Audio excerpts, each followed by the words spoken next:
The date is May 2nd, 1911. The place is Edmonds, Washington. This small town is only about 15 miles north of Seattle, but there is no quick way to travel between them. But now, on this gloomy afternoon in May, nearly everyone in town has gathered to witness a new beginning. It's the groundbreaking for a new electric transit line. But it's not a streetcar, it's a monorail, the first of its kind in the world. Among those who speak at the ceremony is the system's inventor, a man named William H. Boyes. He is not local to the area, and in fact, he's from the other side of the country in Brooklyn, New York. Boyes had spent the last several months pitching his monorail to communities across the Puget Sound region. Many were enthusiastic about the idea, but Edmonds was the first town to actually break ground. The press was highly optimistic about this development, writing, "The new road will be the only one of its kind in existence, and it is expected that the people who will take a trip over the line and incidentally visit Edmonds will number into the hundreds of thousands. There will be a rapid increase in both population and in property values." The monorail trains themselves were considered a practical design and would be built locally to William Boyes specifications.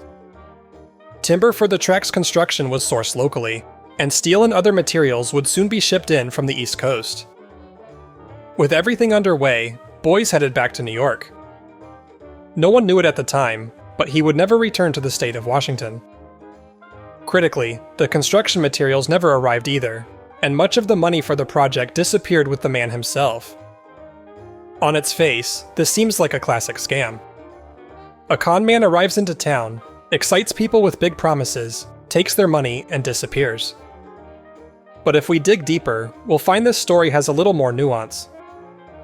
It's important to understand why this man was in Washington in the first place. Who exactly was William Boyes?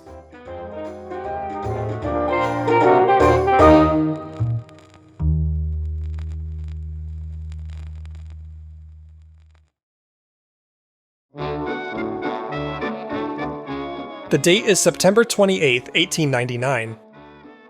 The place is New York City. There's a spirit of celebration in the air, as thousands of people cheer a naval parade in New York Harbor. The man of the hour is Admiral George Dewey of the United States Navy. Dewey had led the U.S. to victory in the Battle of Manila Bay, one of the most decisive conflicts in the Spanish-American War. Among the many decorations was an enormous electric sign across the Brooklyn Bridge, which read, "Welcome Dewey." This glowing greeting could be read from several miles away, and the press called it the largest electric sign ever constructed. Its designer was a local electrician from Brooklyn, William Boyes. Little record of him exists before this time, but we can presume that Boyes was a competent electrician, and this was probably his first big achievement.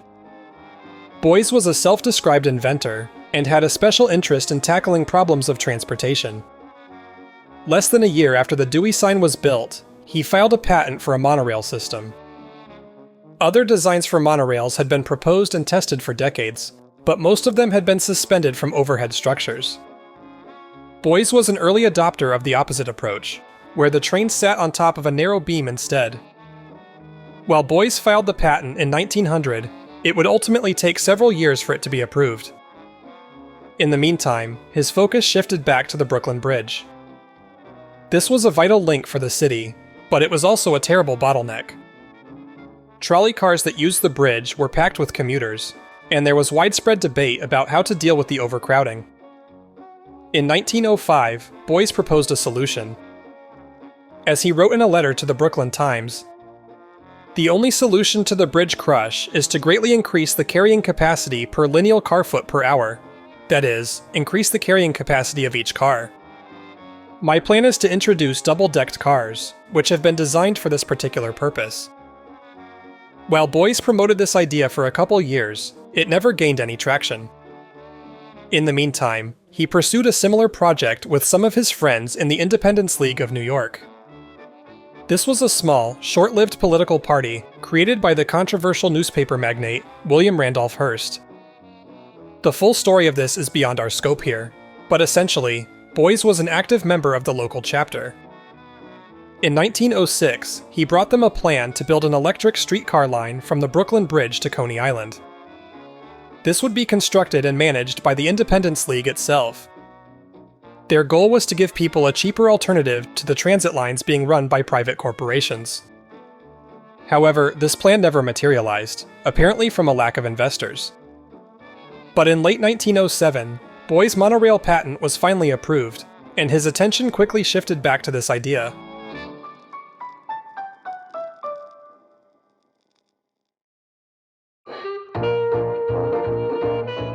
In March of 1908, Boys pitched his monorail for the first time, not as a transit system, but as an amusement park ride for Coney Island. Essentially, the idea was to send riders along a route of a few miles, traveling up and down like a roller coaster before plunging into a small lake. In reality, the train would pass through a tunnel in the water, and spraying jets would give the illusion that it had submerged. The press was excited about this idea, writing, "Coney Island's newest thriller, while apparently an amusement enterprise, is said to be in reality a scientific experiment. It is to be built by William H. Boys, a well-known railroad engineer and inventor of Brooklyn, and will be the first real test of a monorail railroad which he has invented." But this presents a curious question. If Boys intended for this to be a serious transit system, why was he pitching it as a roller coaster? The Brooklyn Times provided a little more context, writing, "Mr. Boys has worked 17 years on his invention, which he has had patented. He claims that experts have expressed their approval of it and declared it to be superior to all other monorail systems. He will build 5 miles of railroad at Coney Island, and while operating it for amusement purposes, will try to educate the public to what the first practical use of a monorail road system in America means." This explanation makes some sense. After all, this would not be the last time a monorail would be built for an amusement park, with the intention of pitching it as a real-world transit system. But at the same time, Boys clearly had a tendency to exaggerate details. He often made wild claims about his invention, which at times felt like something out of science fiction. For example, he claimed his monorail could reach speeds of 200 miles per hour. To put that in perspective, the fastest conventional trains at the time were barely hitting speed records of 100 miles per hour. Boys was claiming that his invention, which had never been built or tested, could double that. The roller coaster idea would never come to fruition. But regardless, there were some people who believed in Boys' invention. One of these was a fellow New York man named Edgar Chambliss. In late 1909, Chambliss began promoting his vision for a utopian city called Roadtown. This would be a linear, multi-story building that would stretch out for miles. It would serve as a self-contained city, complete with affordable housing, an outdoor recreation space on the roof, and public transportation in the basement. Chambliss theorized that a quiet, electrically powered transit system would be the only practical solution. For this, he chose William Boys' monorail. He asked permission to license the design free of charge if Roadtown was ever built, and Boys agreed. As Chambliss wrote, "Of the various systems of transportation devised and now available, I believe the Boys' monorail to be the most applicable to the needs of a continuous house, and I have prevailed upon Mr. Boys to donate the use of his patents to Roadtown." In the same way, Chambliss reached out to Thomas Edison, who lived about 15 miles away in New Jersey. Edison had been devising methods to build houses entirely out of poured concrete. Chambliss asked him to donate these patents for Roadtown as well, and Edison agreed. As such, Edison and Boys were often mentioned whenever the Roadtown concept was being pitched. This led to the widespread assumption that William Boys was a colleague of Thomas Edison. In reality, there are no records to support this. The dream of Edgar Chambliss never came to pass, but it played a critical role in inflating Boys' reputation. As a result, Boys would soon embark on a journey that even he couldn't have predicted.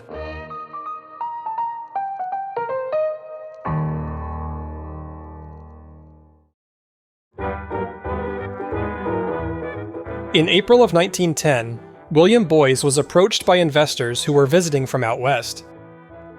They had heard about his monorail system and had seen his name in the papers alongside Thomas Edison. These men were trying to find a way to transport people and goods across the remote wilderness of Alaska. Specifically, they wanted to build a connection between Valdez, on the Prince William Sound, and the population center of Fairbanks, about 260 miles to the north.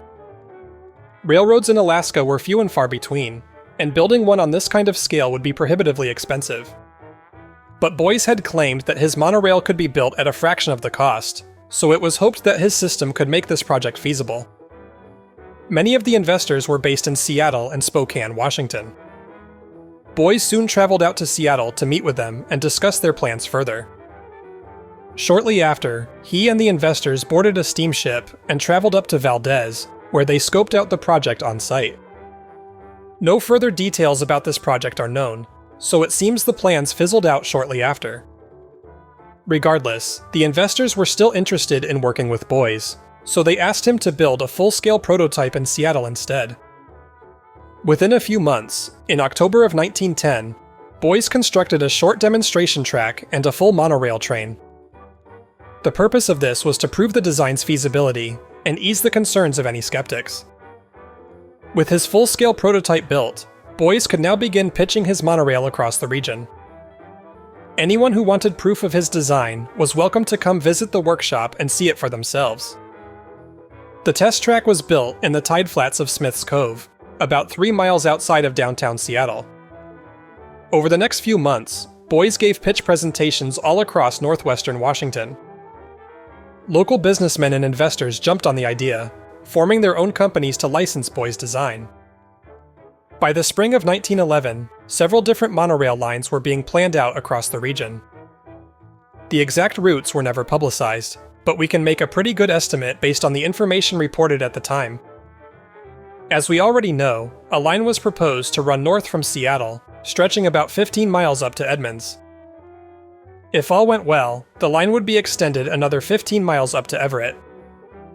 The people of Edmonds were thrilled to get these connections to the larger cities. As the Edmonds Tribune-Review wrote, "Thousands of people in Seattle are looking for small tracts of land with quick and cheap transportation to and from work. We have the land.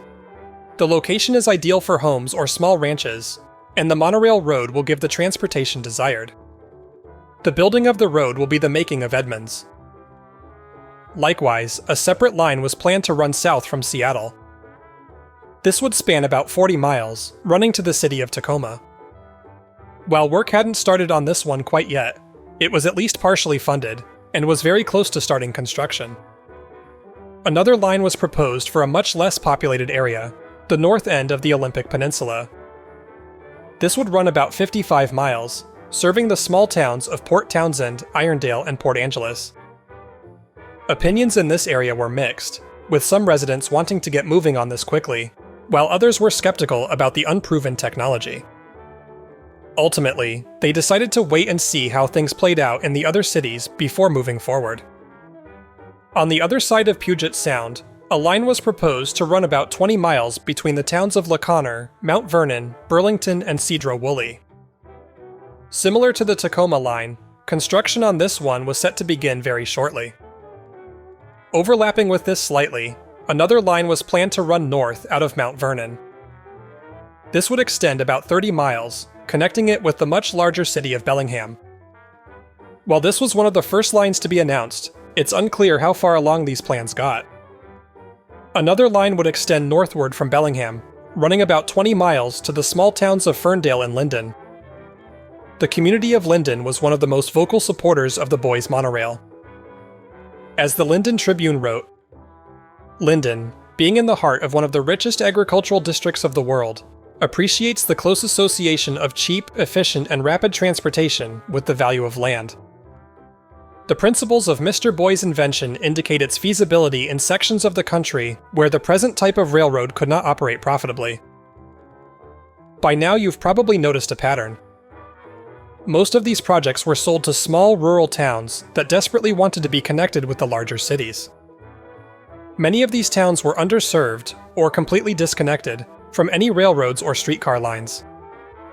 The Boyce monorail promised to bring rapid transit to places that otherwise couldn't afford it. Unfortunately, this was never meant to be.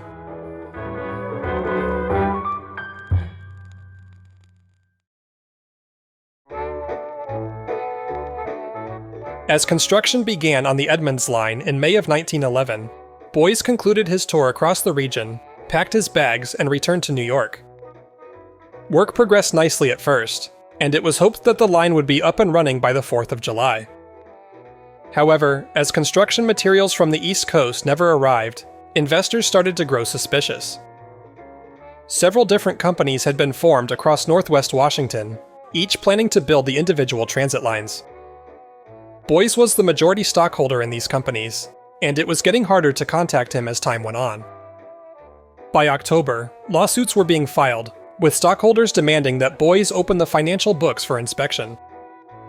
As the Bellingham Herald explained, the complaint in the Superior Court states that Boyes took over 60 shares and collected approximately $15,000, which he held as president and manager, and that he at all times has refused to permit an inspection of the books.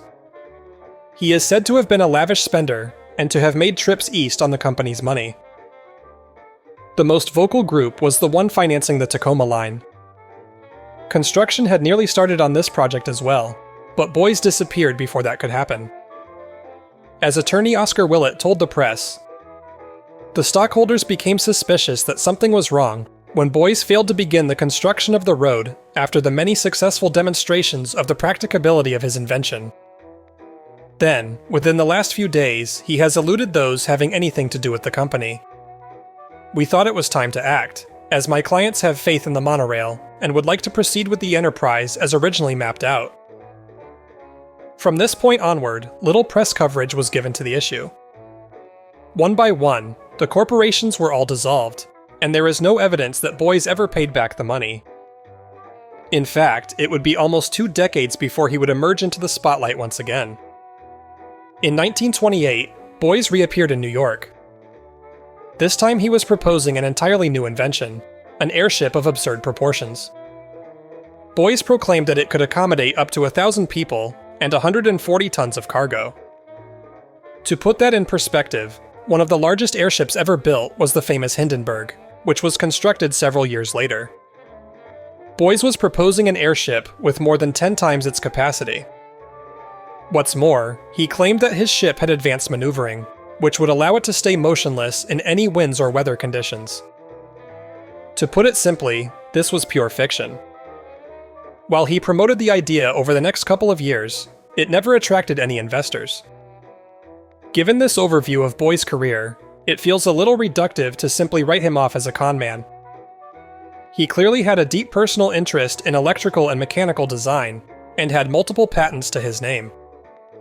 For the monorail specifically, it seems unlikely that he would spend years of his life designing it, and even building a working prototype, all for some elaborate hoax. Personally, I think it's more likely that he simply got in over his head. Boyes had spent his whole career making wild claims about his inventions, but his trip to Washington State was the first time he really had to deliver something tangible. When it came down to it, he seemed to have little experience in mechanical engineering and business management. As the Bellingham Herald wrote, Boyes readily interested sufficient capital to construct an experimental track upon which he successfully has demonstrated his cars. But before these demonstrations really became convincing, Boyes exhibited to experienced workmen that he had not the technical knowledge that such an inventor should possess. In other words, as the projects moved from the conceptual stage into the real world, Boyes probably realized he didn't know what he was doing. In a cowardly fashion, he took the money and ran from his responsibilities. Of course, it's entirely possible that this was his plan from the beginning. With more than a century since these events took place, we'll probably never know his true intentions. But if this story is good for anything, it reminds us that if something seems too good to be true, it probably is.